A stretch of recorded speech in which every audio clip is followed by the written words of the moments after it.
Ravi sir तो syllabus बता दिए ना पूरा, ठीक है, तो हम अपने टॉपिक में रहेंगे। और पता है समय कम है, अगर मान लो एग्जाम हो सकता है तो 1 ही महीने का समय मिलेगा, उससे ज्यादा नहीं मिलेगा। तो आपका जो सिलेबस है भाग 1, अगर आप पहले से कार्यकर्ता हैं और 5 साल हो चुके हैं, ऐसा कोई है क्या? नहीं, तो आप खुली भर्ती में जाएँगे। तो वहाँ पर देखो, तो उस स्थिति में सीधी भर्ती या खुली भर्ती, हमारा सिलेबस में ऐसा कुछ लिखा रहेगा, हम लोग का पेपर जो होगा पहले होगा।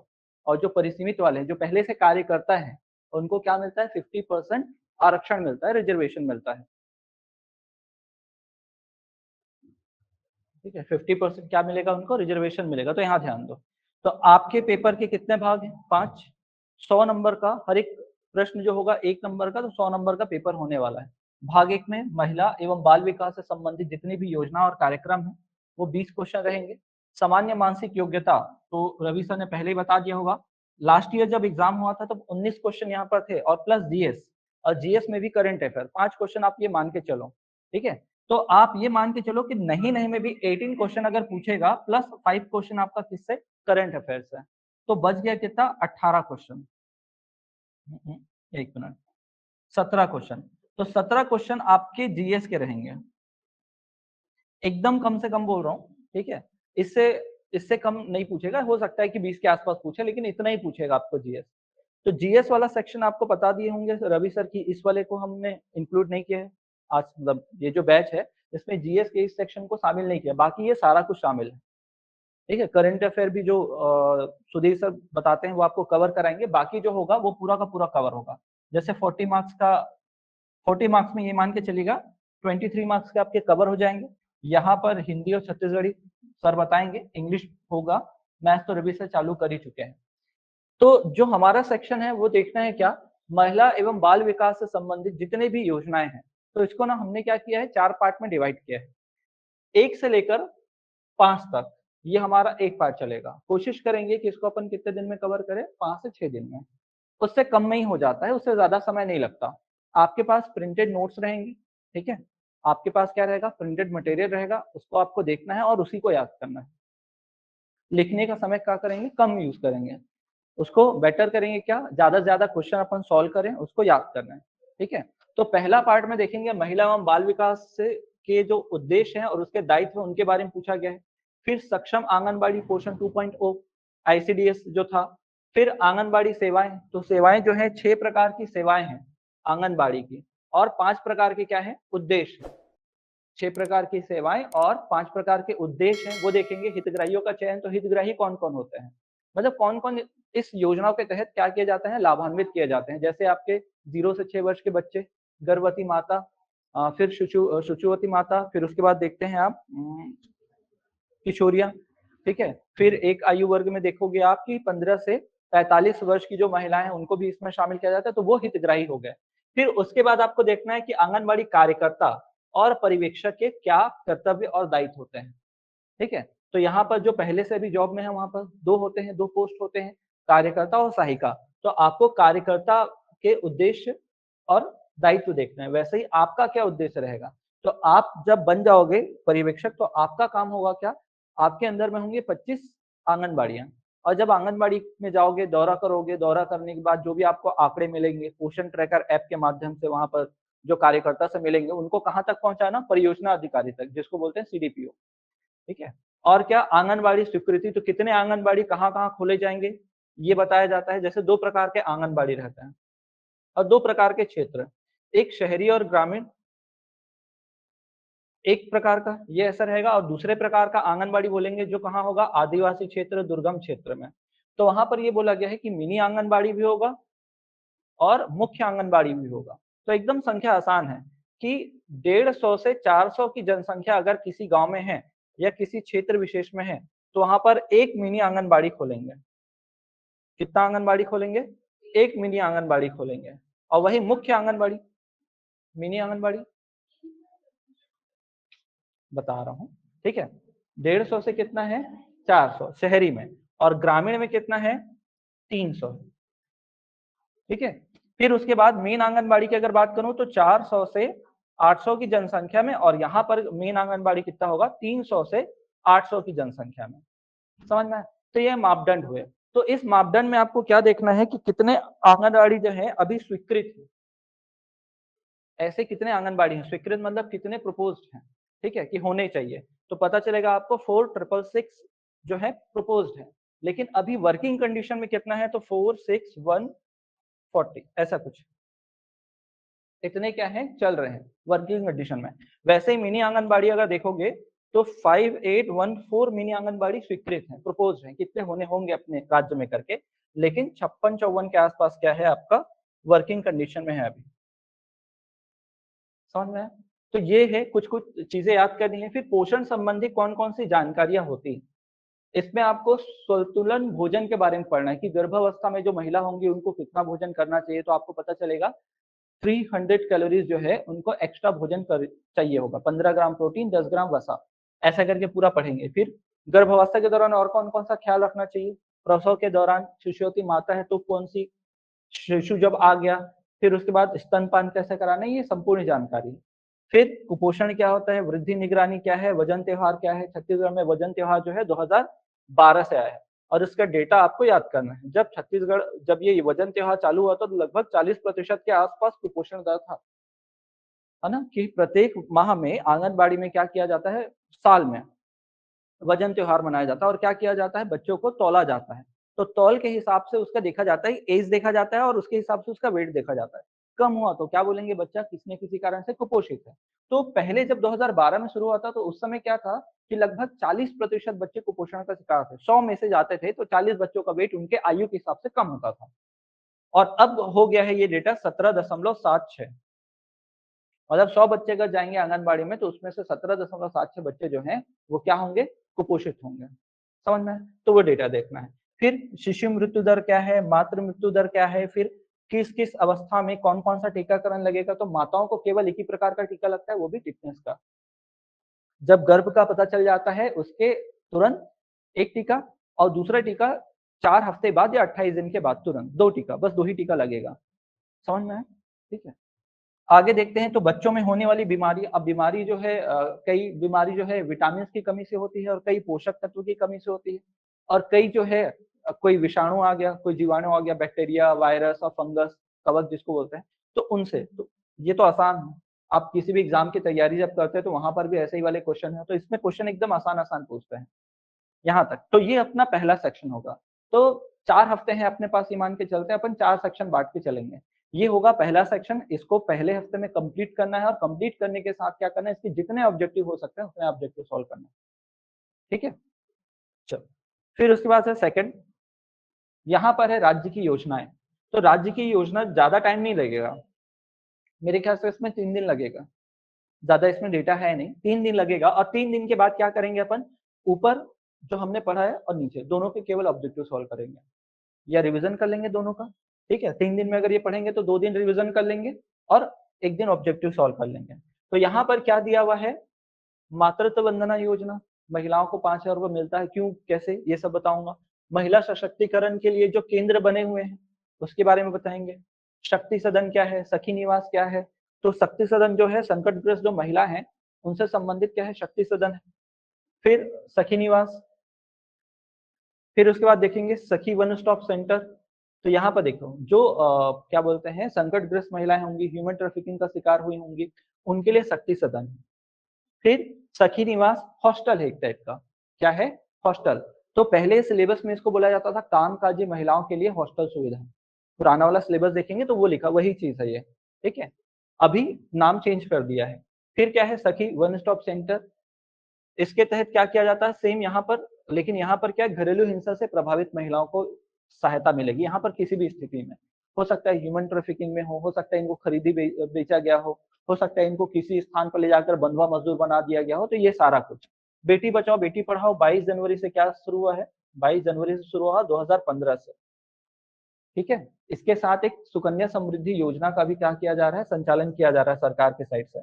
मिशन वात्सल्य, तो मिशन वात्सल्य में आप क्या देखेंगे कि जो बच्चे होते हैं, आवश्यकता वाले बच्चे होते हैं, जैसे मान लो माता-पिता नहीं है, अनाथ बच्चे हैं, उसके अलावा कई प्रकार के बच्चे हैं जो अ, किसके शिकार होते हैं, नशे के शिकार हो जाते हैं या चोरी करते हैं, किसी गलत आदत में पड़ जाते हैं। तो उनको सुरक्षित करने के लिए क्या किया गया है, ये योजना संचालित की गई है। तो हम लोग क्या पढ़ेंगे इसके अंतर्गत, जैसे बाल संप्रेषण केंद्र, संप्रेक्षण केंद्र। फिर एक होगा क्या, बाल गृह, एक तरफ देखेंगे विशेष गृह या विशेष संप्रेषण गृह, और एक होगा सुरक्षा गृह जिसको बोलते हैं प्लेस ऑफ सेफ्टी। क्या होता है, जैसे मान लो कोई बच्चा पकड़ा गया है किसी अपराध के थ्रू, लेकिन उस पर मुकदमा चल रहा है, सजा नहीं मिला है, तो उसको कहाँ रखा जाएगा, संप्रेषण गृह में। फिर अगर मान लो उसको सजा सुनाई जा चुकी है, 18 वर्ष से कम है, तो उसको विशेष गृह में। लेकिन सुरक्षा गृह में उनको रखा जाता है जो 16 से 18 वर्ष के हैं। दो कंडीशन है इसमें, 16 से 18 वर्ष के होते हैं लेकिन इन्होंने जघन्य अपराध किया है, किसी की हत्या कर दी है या बलात्कार कर दिया है, ऐसा अगर कोई मामला है तो उसको कहाँ रखा जाएगा, सुरक्षा गृह में। या 21 वर्ष से अधिक का हो चुका है, ऐसा कोई व्यक्ति जो 21 वर्ष से अधिक का हो चुका है, लेकिन जब उसने अपराध किया था, चाहे वो छोटी सी चोरी ही क्यों ना हो, ठीक है, छोटी सी चोरी क्यों ना हो, तो भी उसको कहाँ रखा जाएगा, सुरक्षा गृह में रखा जाएगा। तो ये कुछ चीजें पढ़नी है। और यहाँ पर जो आवश्यकता वाले बच्चे होते हैं, जैसे आपने देखा होगा जो बच्चे होते हैं क्या करते हैं, झोला लेकर घूमते हैं, बैग लेकर घूमते हैं, उसमें झिल्ली बीन लेते हैं और क्या शीशी जो भी है बोतल वो उठा लेते हैं, वो सारे को यहाँ पर देखरेख के लिए रखा जाता है। और भी एक खुला आश्रय, यहाँ पर उन बच्चों को रखा जाता है जिनको लंबे समय तक देखरेख की आवश्यकता है, फिर एक खुला आश्रय। तो धीरे धीरे करके उन सबको पढ़ेंगे। फिर है पोषण अभियान और पूरक पोषण अभियान। तो जब आप लोग ये वाला टॉपिक जब पढ़ते हो, कौन सा, यहाँ पर पोषण, तो यहीं पर ये वाला टॉपिक एक बार डिस्कस हो चुका रहता है, लेकिन फिर भी इस टॉपिक को नीचे दिया गया है, तो यहाँ पर भी एक बार और पढ़ेंगे, ठीक है। फिर आएगा क्या, राज्य स्तर पर कौन कौन सी योजनाएं हैं, जैसे सुपोषण अभियान। फिर उसके बाद देखेंगे बाल्यावस्था देखरेख, इसके लिए संस्कार जो योजना है 2017 से छत्तीसगढ़ सरकार के द्वारा चलाया जा रहा है। सुचिता योजना जो सैनिटरी नैपकिन बांटा गया है, ठीक है, स्कूल कॉलेजों में। फिर उसके बाद मुख्यमंत्री बाल संदर्भ योजना, तो यहाँ पर क्या किया जाता है, बच्चों का परीक्षण किया जाता है। परीक्षण कैसे, कि बच्चा बीमार तो नहीं है, बच्चा कुपोषित तो नहीं है, तो डॉक्टर से इलाज, मतलब डॉक्टर से परामर्श लेने के लिए साथ में दवाई भी देते हैं, तो वो योजना है। नूनी सुरक्षा योजना 1 अप्रैल 2014 से गरीब परिवार की कन्याओं को क्या मिलेगा, इसके तहत 1 लाख रुपए मिलेगा, 2 कन्याओं को एक परिवार के। नवा बिहान है ना ये, नवा बिहान योजना। तो जो आपने सखी सेंटर सुना है केंद्र सरकार का, तो वैसे ही राज्य सरकार में क्या बना हुआ है, नवा बिहान बना हुआ है। फिर है महिला जागृति शिविर, ये बहुत पुराना है, भारत सरकार ने जब इसको चालू किया था तो छत्तीसगढ़ ने भी इसको क्या कर लिया, अडॉप्ट कर लिया है। तो 87 से लेकर 88 के आसपास से चालू हुआ है, तब से चल रहा है। कुछ नहीं, आंगनबाड़ी में क्या होता है, जब महिलाएं आती है, मतलब आंगनबाड़ी में प्रत्येक माह क्या किया जाता है, एक सम्मेलन का आयोजन किया जाता है जिसमें महिलाओं को बुलाया जाता है, कुछ अधिकारी आते हैं, कुछ योजना जैसे आई रहती है तो उनकी जानकारी, कानूनी अधिकार की जानकारी, बच्चों को क्या क्या खिलाया जाए, क्या क्या ना खिलाया जाए, ये पूरी जानकारी जो है इसके तहत दी जाती है। समझ में? फिर उसके बाद है क्या, दिशा दर्शन एवं भ्रमण। इसके तहत क्या किया जाता है कि स्वयंसेवी जितनी भी महिलाओं का संगठन होता है, उनको अलग अलग जगहों पर ले जाकर क्या किया जाता है, घुमाया जाता है, जिससे वो क्या हो, प्रेरणा ले सके। और प्रेरणा ले, और जैसे मान लो वो लोग क्या करते हैं, दोना पत्तल बनाते हैं मान लो, जो स्वयंसेवी संगठन, लेकिन दूसरी जगह गए तो वहां पर अगरबत्ती बनता हुआ देखा इन्होंने, तो वो देखा कि कम से कम पैसे में अगरबत्ती भी बन जा रहा है। तो कुछ महिलाएं जो हैं वो दोना पत्तल बना सकती हैं और कुछ हम में से क्या, अगरबत्ती बनाएंगी, तो हमारा जो बिजनेस होगा और बढ़ेगा। तो वैसे क्या, उनको प्रोत्साहित करने के लिए, इनकरेज करने के लिए फिर मुख्यमंत्री कन्या विवाह योजना, अभी के बजट में इसके लिए प्रावधान कितना किया है, 38 करोड़ रुपए का प्रावधान किया है, ठीक है। और कितना रुपए बोला गया है कि एक शादी में कन्या के लिए कितना रुपए खर्च किया जाएगा, 50,000 रुपए खर्च किया जाएगा। फिर 2002 में क्या हुआ है, छत्तीसगढ़ में महिला कोष बना है। इस महिला कोष के अंतर्गत क्या किया गया है, 3 प्रकार की योजनाओं का संचालन किया जा रहा है। एक तो ऋण योजना जो लिखा हुआ है, दूसरा है आपका सक्षम योजना, और तीसरा जो है वो है आपका स्वावलंबन योजना। कुछ नहीं होता, यहाँ पर महिला स्व सहायता समूह को ऋण दिया जाता है, यहाँ पर इंडिविजुअल को ऋण दिया जाता है, यहाँ पर किसको ऋण दिया जाता है, स्व सहायता समूह को। यहाँ पर किसको ऋण दिया जाता है, इंडिपेंडेंट व्यक्ति को, महिला को, किसी प्रकार वो हो सकती है विधवा हो सकता है कि उसने जीवन भर विवाह नहीं किया है, हो सकता है क्या कि तलाकशुदा हो, उनको क्या दिया जाएगा, लोन दिया जाएगा इंडिविजुअल को बिजनेस खोलने के लिए, अधिकतम 2 लाख तक। और यहाँ पर दिया जाता है प्रशिक्षण, ट्रेनिंग दिया जाएगा। वोकेशनल ट्रेनिंग प्रोग्राम के तहत। मुख्यमंत्री कौशल विकास योजना के तहत क्या किया जाएगा, उनको ट्रेनिंग दी जाएगी। प्रत्येक जिले में लगभग 20-20 महिलाओं को ये प्रकार की ट्रेनिंग मिलेगी हर कुछ सत्र में। समझ में आया? तो 3 योजना। ऋण योजना में क्या होगा, ऋण दिया जाएगा किसको, समूह को ऋण दिया जाएगा, स्व सहायता समूह को। यहाँ इंडिविजुअल को ऋण दिया जाएगा और यहाँ पर क्या किया जाएगा, प्रशिक्षण। समझ में आया? फिर उसके बाद क्या है, स्व सहायता समूह। अब स्व सहायता समूह क्या होता है, कितने हैं छत्तीसगढ़ में, तो पढ़ोगे 68071 कितने समूह हैं। इसमें लगभग 8.3 लाख महिलाएं शामिल हैं और इन लोगों ने सबने मिलकर क्या कर लिया है, 53.08 करोड़ रुपए जमा कर लिया है। ठीक है, आपस में मिलकर। और ये लोग आपस में बैंक खाता खोलते हैं, जो भी अपना काम करते हैं थोड़ी-थोड़ी मात्रा में इसमें जमा कराते हैं। जमा कराने के बाद क्या करते हैं, किसी एक पर्सन को चाहिए होगा, मान लो किसी घर में शादी हुआ होगा या घर का काम चल रहा होगा, तो उसमें क्या करते हैं, वो अपने ग्रुप में से ही क्या करते हैं, लोन लेते हैं और कम से कम ब्याज दर पर इनको लोन मिलता है अपने ग्रुप में से और फिर वो धीरे-धीरे करके ब्याज समेत उस पैसे को जमा करते हैं। ठीक है? इवन अगर मान लो इस ग्रुप को क्या करना हो, अपना कुछ बिज़नेस खड़ा करना हो, तो सरकार इनको लोन प्रोवाइड कराएगी। किसके ओर से? ऋण योजना के माध्यम से। समझ में आया? ठीक है? फिर नारी निकेतन, तो नारी निकेतन में ही सुरक्षा के लिए प्रोवाइड कराया जाता है जो संकटग्रस्त महिलाएँ होती हैं। तो ये हमारा दूसरा सेक्शन होगा, तीसरा। पहला सेक्शन में पहले 5 फिर केंद्र की योजनाएँ, फिर राज्य की योजनाएँ। और जब 1-2 बार पढ़ लोगे ना तो आपको लगेगा डेटा थोड़ा ज़्यादा है, पहली बार पढ़ोगे डेटा ज़्यादा है, फिर उसके बाद धीरे-धीरे, धीरे-धीरे करके वो अपने आप याद हो जाएगा। तो उसमें आपको ज़्यादा एफर्ट देने की ज़रूरत नहीं रहेगी, अपने आप याद होते चले जाएगा। थोड़ा-सा यहाँ पर आपको समझना है बस। कौन-कौन सा है आपका? यहाँ पर 8 अधिनियम है और एक अधिनियम को पढ़ने में लगभग 1 दिन का समय तो लगेगा ही लगेगा। ठीक है? लेकिन 1 दिन जब पढ़ेंगे तो इसका जितने ऑब्जेक्टिव हो सकते हैं वो सॉल्व कर लेंगे, ताकि आपका जो डाउट रहे वो क्लियर हो जाए। जैसे बाल विवाह प्रतिषेध, दहेज प्रतिषेध अधिनियम, टून्ही प्रताड़ना अधिनियम, बाल श्रम अधिनियम, बाल अधिकार, महिला आयोग के अधिनियम देखना है, महिलाओं का लैंगिक उत्पीड़न देखना है, किशोर न्याय देखना है, जो अभी वात्सल्य योजना सुने थे अभी, बाल गृह, बाल संप्रेषण वो इसी योजना के तहत है, इसी अधिनियम के तहत। ठीक है? अब जैसे देख लो, दहेज प्रथा पढ़ोगे तो आपको पता चलेगा कि एक ये वाला है और एक छत्तीसगढ़ में लागू है, 2 पढ़ना पड़ता है। ठीक है? तो केंद्र का अलग है और राज्य में थोड़ा-सा परिवर्तन करके उसे और लाया गया है। समझ में आया? तो केंद्र सरकार के द्वारा कौन-सा है, पुराना वाला है। नया जो डेट लिखा हुआ है उसमें राज्य सरकार ने थोड़ा बहुत परिवर्तित करके लागू कराया है। ठीक है? तो इन दोनों को देखना है। जैसे टून्ही प्रताड़ना केवल छत्तीसगढ़ में है, तो केवल 1 पढ़ेंगे यहाँ पर, तो यहाँ पर दोनों पढ़ने हैं। अब ये वाला जब पढ़ोगे तो पता चलेगा इसमें कुल 10 धारा है, यहाँ पढ़ोगे तो पता चलेगा 13 धारा है। तो कुछ-कुछ जो कॉमन है वो कॉमन बता देंगे, बाकी तो आपको इंडिविजुअल पढ़ना पड़ेगा। जैसे इसमें किसको बोलते हैं दहेज, अगर आपसे पूछा जाए तो? बताओ, दहेज किसको बोलते हैं?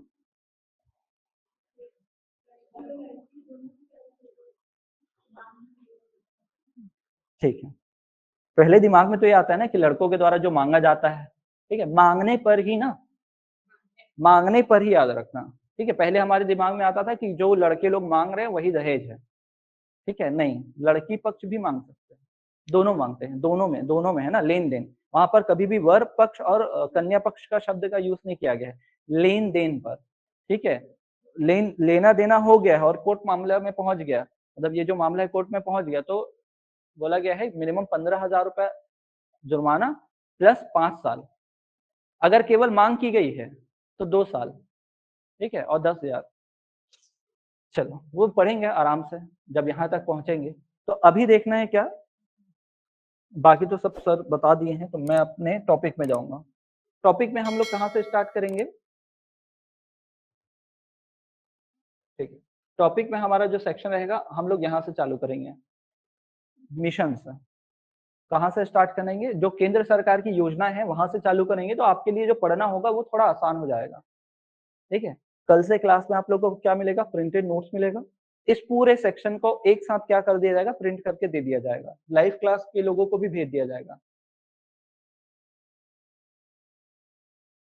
वधू-वर पक्ष द्वारा दिया गया धन। देखो तीनों कंडीशन है ना, विवाह के पूर्व, विवाह के समय और विवाह के बाद, तीनों आता है। क्यों आप लोग नहीं देखते क्या? मतलब सुनते हैं ना कि शादी होने के 2 साल बाद भी एक गाड़ी माँगा जा रहा है, ठीक है? तो वो बाद में भी 7 साल तक पूरा समय रहेगा उसमें, ठीक है? तो वो पूरा गिनाएगा उसमें। तो वो तीनों समय लेते हैं, पूर्व भी, समय भी और बाद में भी, तीनों समय लेते हैं। तो वो पढ़ेंगे पूरा। अब यहाँ से देखो, ये जो होगा कल से आप लोगों को क्या मिल जाएगा, प्रिंटेड नोट्स मिल जाएगा इस पूरे सेक्शन का, ठीक है? और जितना धीरे हो सके उतना धीरे-धीरे समझाएँगे, जितना आसानी से हो सके आपको समझ में आने की कोशिश की जाएगी, ठीक है? ताकि आपको एक-एक चीज़ याद हो जाए। ऑनलाइन वालों को पीडीएफ बनाकर उनके व्हाट्सएप ग्रुप में भेज दिया जाएगा, ठीक है? चलिए, देखते हैं।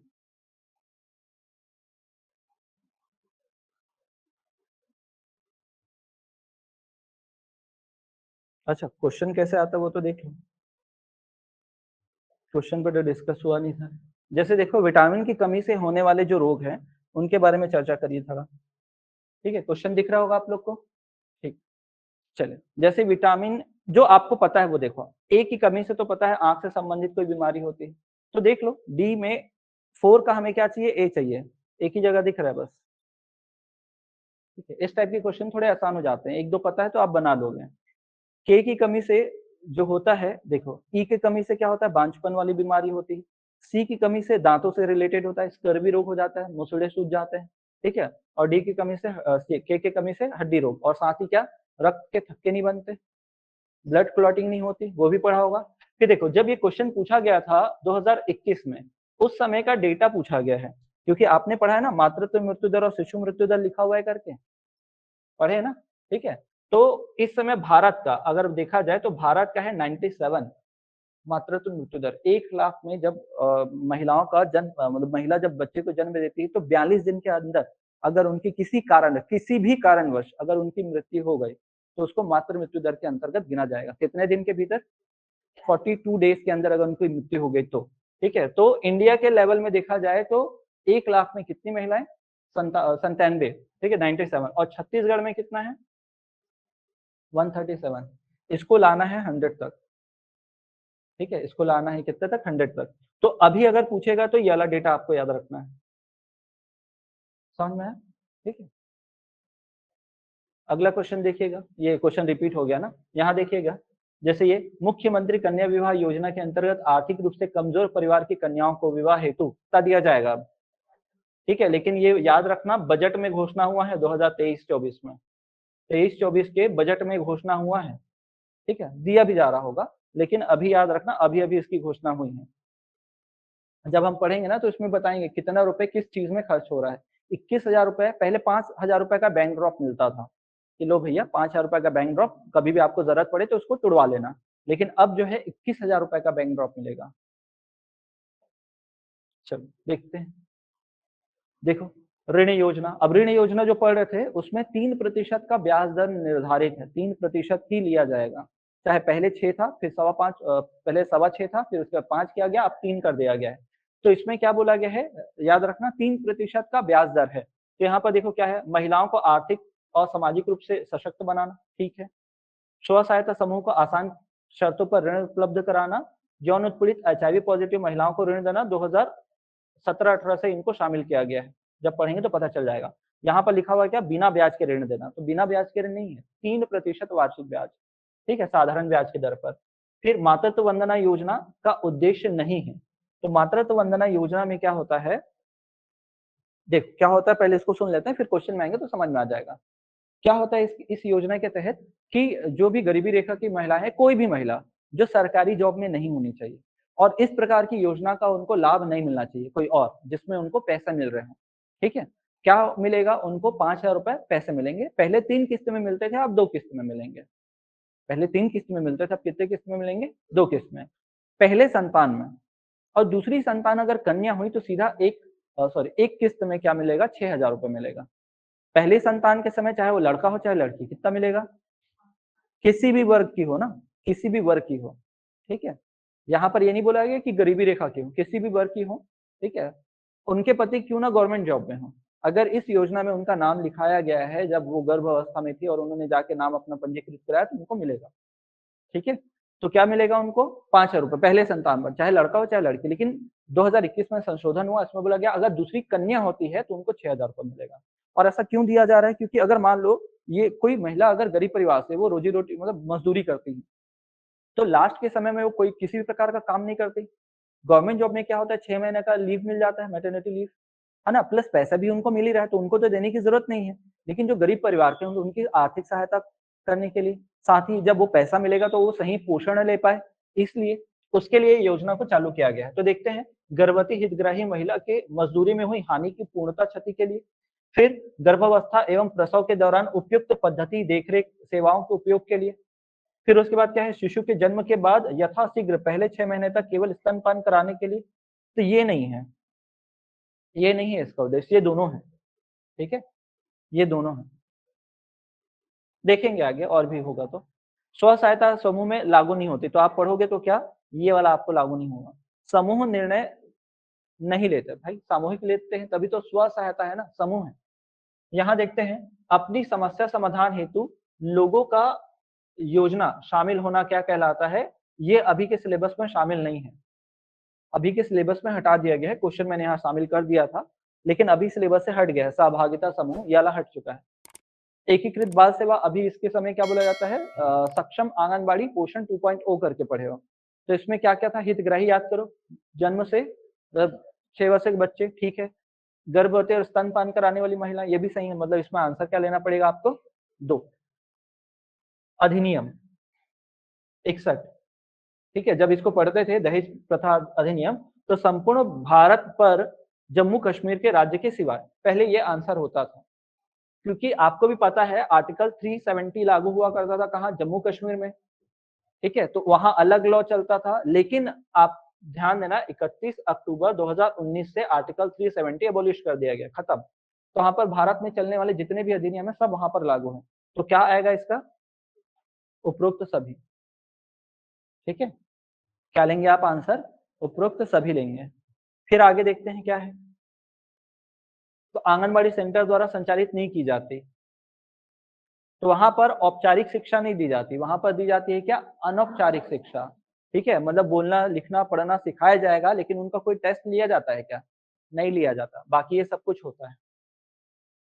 सेवाएं के अंतर्गत तो 6 सेवाएं हैं, ठीक है। ऊषा नहीं है, आशा भी पढ़ोगे आप, आशा भी पढ़ोगे, एक समय पर आएगा आशा, जो मितानी टाइप से काम करते हैं ना वैसे ही आशा भी रहेगा। आगे देखते हैं सखी वन स्टॉप सेंटर। तो सखी वन स्टॉप सेंटर में याद रखेगा सब प्रकार की सहायता मिलती है, लेकिन वित्तीय सहायता नहीं दी जाती। अभी बस की पॉइंट बता रहा हूँ।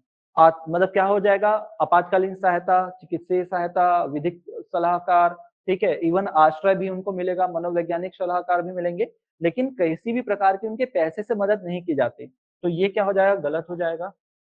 फिर एक होगा किशोरी शक्ति योजना, अब के सिलेबस में नहीं है, लेकिन जब लास्ट में जब पढ़ेंगे तो जितने भी पुरानी योजनाएं हैं, जो आपको कहाँ मिलेंगे, आर्थिक सर्वेक्षण में और प्रतिवेदन में, वो सब मैं एक साथ करा दूंगा जो बचे हुए हैं।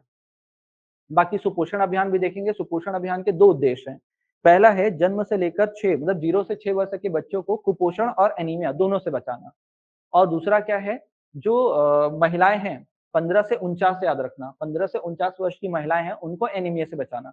तो 2 उद्देश्य में से एक उद्देश्य क्या बोला मैंने, 6 वर्ष तक के बच्चों को एनीमिया और कुपोषण दोनों से बचाना, और जो महिलाएं हैं उनको कब, 15 से 49 वर्ष की महिलाओं को कुपोषण से बचाना। तो ये इसमें शामिल नहीं है, याद रखना। तो मैंने 2 ही बोला है। तो यहाँ पर 59 माह से पीड़ित सभी बच्चे एनीमिया, यहाँ कुपोषण, ध्यान देना। यहाँ पर क्या लिख दिया है, ऐसे करके लिख दिया तो ऐसा लग रहा है कि ये नहीं होगा, तो यहाँ कुपोषण लिखा है और यहाँ क्या लिखा है, एनीमिया, और इस आयु वर्ग में दोनों आ गए हैं। फिर इसके बाद यहाँ पर 15 से 49 वर्ष की महिलाएं, तो यहाँ पर 1 2 3 ऐसे क्वेश्चन आप ध्यान रखोगे ना, तब आपको वहां पर जब पढ़ोगे तो आपको वो पॉइंट याद रखना है। बाकी इसको देखेंगे, बेटी बचाओ बेटी पढ़ाओ योजना।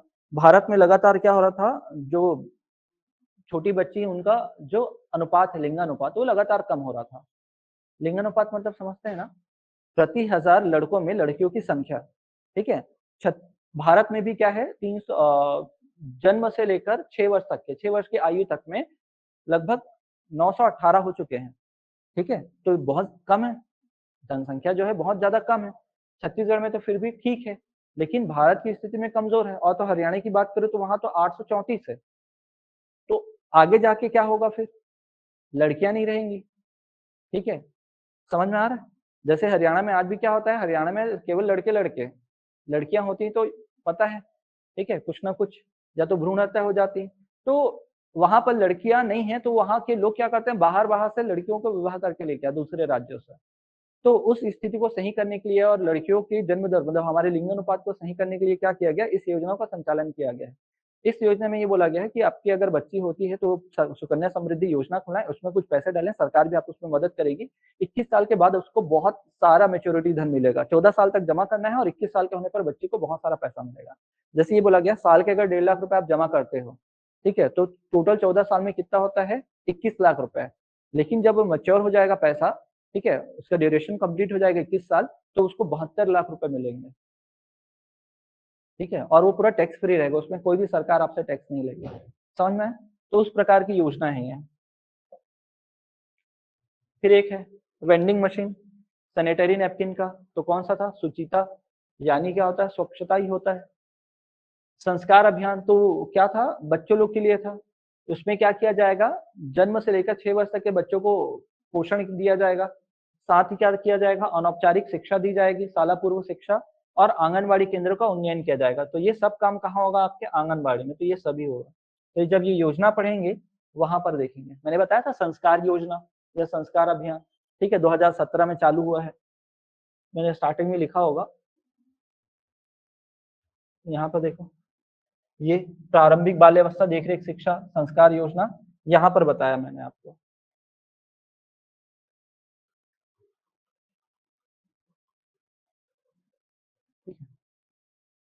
यहाँ पर देखिएगा, घरेलू हिंसा के अंतर्गत पीड़ित महिलाओं को आवश्यक विधिक सलाह, परामर्श, चिकित्सा, परिवहन, आश्रय सुविधा देने हेतु कौन सा है, तो मैंने बताया जो केंद्र में सखी योजना है वो राज्य में क्या कहलाता है, नवाभियान कहलाता है। क्या कहलाता है, नवाभियान। इसको भी देखेंगे आंगनबाड़ी केंद्र में क्या क्या किया जाता है। बाकी ये डायरेक्ट आपको क्या पूछा है, अधिनियम पूछा है। यहाँ पर भी देखेंगे टोनी प्रताड़ना एक्ट कब चालू है, 2005 में। तो इसमें बोला गणतंत्र भारत के कितनेवें वर्ष में, तो आप पढ़ोगे तो 56वें वर्ष में। ठीक है। पोषण अभियान किनको शामिल किया गया है, तो सभी को शामिल किया गया है। बच्चों और किशोरियों को, गर्भवती महिलाओं को, स्तनपान कराने वाली माताओं को। फिर बाल अधिकार संरक्षण आयोग अधिनियम 2005 का उद्देश्य नहीं है, तो ये सभी रहेगा उद्देश्य में। ठीक, तो ये जो है ऐसे क्वेश्चंस आपको आने वाले हैं, समझ में? तो आपको क्वेश्चन जब भी हम टॉपिक पढ़ेंगे तो टॉपिक में आपको उन चीजों को ही ध्यान रखना है। जैसे मैंने यहाँ पर एक क्वेश्चन टॉपिक रखा हुआ है, ठीक है, मिशन शक्ति में, यहाँ पर देखिएगा, मातृत्व वंदना योजना, जिसके तहत क्या किया जाएगा, 5,000 रुपए की धनराशि प्रदान की जाएगी पहले संतान पर। कितने किस्त में, 2 किस्त में। पहले ये किस्त कितने होते थे, 3 होते थे, अभी 2 हो गए, 2 याद रखना है। और मान लो दूसरी अगर बच्ची जो संतान जो है वो कन्या हो गई, लड़का होगा तो कुछ नहीं मिलेगा ना। ठीक है, चलो तो यहाँ देखो क्या लिखा है, काम करने वाली महिलाओं की मजदूरी के नुकसान की भरपाई के लिए मुआवजा देना, उनके उचित आराम पोषण को सुनिश्चित करना, गर्भवती महिलाओं और स्तनपान कराने वाली माताओं के स्वास्थ्य में सुधार और नकदी प्रोत्साहन के माध्यम से अधीन क्या करना है, पोषण अधीन पोषण के प्रभाव को क्या करना, कुपोषण के प्रभाव को है, कुपोषण के प्रभाव को क्या करना, कम करना। समझ में? तो ये उद्देश्य है। ये अभी मत नोट करिएगा, कल अपन पूरा नोट करेंगे। हाँ, तो इसमें हितग्राही कौन नहीं है याद रखना। किनको नहीं मिलेगा, ऐसी गर्भवती स्तनपान कराने वाली माताओं को छोड़कर, छोड़कर जो क्या है केंद्र सरकार या राज्य सरकार या सार्वजनिक उपक्रम के साथ नियमित मतलब परमानेंट रोजगार में है, जो वर्तमान में किसी कानून के अंतर्गत समान लाभ प्राप्त कर रही हैं। ठीक है, या लिखा है ना, या तो सरकारी जॉब में या तो उनको सरकार के द्वारा बनाए गए किसी अन्य योजना के तहत ऐसा लाभ अगर मिल रहा होगा। ठीक है, तो उनको छोड़कर बाकी सभी को ये क्या मिलेगा, योजना का लाभ मिलेगा। समझ में आया? ठीक है, तो इनको छोड़कर क्या दिया जाता है, तो यहां से ध्यान देना, इस वित्तीय वर्ष के अनुसार क्या है, कितने किस्तों पर, 2 किस्त में कितना रुपए दिया जाता है, 5,000 रुपए। और मान लो अगर द्वितीय संतान बालिका होती है तो उसके जन्म पर कितना, 6,000 रुपए। तो बेसिक बेसिक चीजें ये तो आ गई। 1 जनवरी 2017 से ये कहानी शुरू हुई है। ठीक है, प्रधानमंत्री मातृत्व वंदना योजना। और क्या बोला गया है, जो गरीब परिवार है या तो फिर मजदूरी करने वाली माताएं हैं उनको क्या दिया जाएगा, इसके तहत 5,000 रुपए दिया जाएगा। कितने किस्त में, 2 किस्त में। और दूसरी अगर कन्या हो गई तो, ठीक है, तो उपलब्धि देखा जाए तो अप्रैल जो लास्ट ईयर था, अप्रैल से दिसंबर तक वित्तीय वर्ष में 2,71,123 हितग्राहियों को क्या मिला है, इतना आवेदन हुआ है। और उसमें से 97,411 महिलाओं को क्या है लाभ पहुंचाया गया है, इतने करोड़ रुपए बांटे गए हैं। 43.15 करोड़ रुपए बांटे जा चुके हैं। इतना पूरा याद नहीं होगा, 43.15 करोड़ रुपए याद कर लीजिएगा। और अब तक जब से 2017 से योजना चालू हुई, 455 645 इतने हितग्राहियों को क्या है कुल 288 करोड़ रुपए दिया जा चुका है। तो पॉइंट पॉइंट में आपको क्या करना है लिखना पड़ेगा, मतलब ये पॉइंट पॉइंट में याद करना पड़ेगा। तो कल से क्या होगा, आपको मैं पूरा नोट्स दे दूंगा आपको, ठीक है, पूरा चीज आपके पास प्रिंटेड रहेगा। कुछ चीजें मैं एक्स्ट्रा लिख कर भी बताऊंगा कि इसमें यहाँ पर ये लिखना है, इसमें यहाँ पर ये लिखना है। तो ये मत समझिएगा प्रिंट नोट्स मिल गया मतलब काम बन गया है, ठीक है। जो मैं बोलते जाऊंगा क्लास में उसको आपको इंक्लूड भी करते जाना है, समझ में आया, ठीक है, कोई दिक्कत तो नहीं है। तो मेरा आज का काम केवल यही सिलेबस आपको समझाना, और कल से अपन कहाँ से जो योजनाएं हैं वहीं से चालू करेंगे, ठीक है। केंद्र सरकार, फिर राज्य सरकार, फिर पहले वाला भाग में जाएंगे, उसमें बहुत सारा पॉइंट है, ठीक है। और उसके बाद कहाँ जाएंगे अपन, जितने भी अधिनियम बने हुए हैं, एक्ट बने हुए हैं, उनको पढ़ेंगे, ठीक है। कल मिलते हैं। हाँ, हो जाएगा, जितने जल्दी हमारा सिलेबस खत्म होगा उतना ज्यादा रिवीजन होगा। अब रीजन में भी बता दूं कि जैसे मैं क्या बोल रहा हूँ कि एक योजना एक सेक्शन खत्म हुआ तो एक बार तो होगा ही होगा रिवीजन। जैसे मान लो 3 दिन मैंने पढ़ाया आपको, तो एक दिन में एक रिवीजन हो ही जाएगा, और फिर उसी दिन में अगर समय रहा तो ऑब्जेक्टिव सॉल्व करेंगे। तो उसका रिवीजन का टेंशन मत लो, वो रिवीजन मेरा कराना है, ठीक है।